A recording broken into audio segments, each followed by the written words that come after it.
Salam dəyərli izləyicilər, zəhmət olmasa kanala abunə olun. Bu gün sizə qısa şəkildə haloklin bariyeri haqqında məlumat verəcəm. Haloklin bariyeri okeanlarda və ya duzlu sulu mühitlərdə duzluluq fərqinə görə yaranan təbəqələnmə sərhədidir.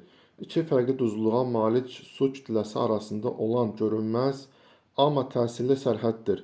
Su sıxlığını dəyişdiyi üçün bu bariyer qatların qarışmasının qarşısını alır, maddə və enerji axınını məhdudlaşdırır.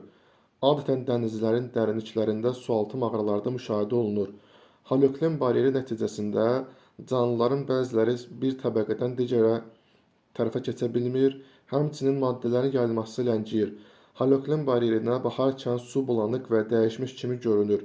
Haloklin niyə bariyer adlanır? Çünki fiziki axınlara, maddələrin daşınmasına, istiliyin yayılmasına və oksigenin hərəkətinə mane olur.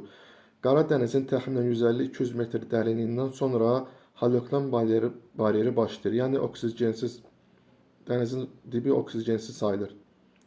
Haloklindən başqa termoklin və piknoklin bariyerləri də var. Termoklin bariyeri termoistilik deməkdir. İstilik fərqinə görə yaranır. Dənizin səthi isti, dərinliyi isə soyuq olur. Bir növü istiliklə soyuq arasında bir bariyer.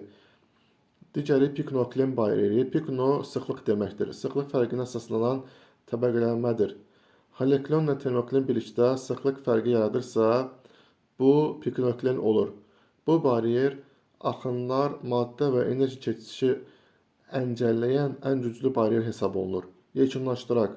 Haloklin, yəni duzluluq, termoklin temperatur istilik, piknoklin sıxlıq.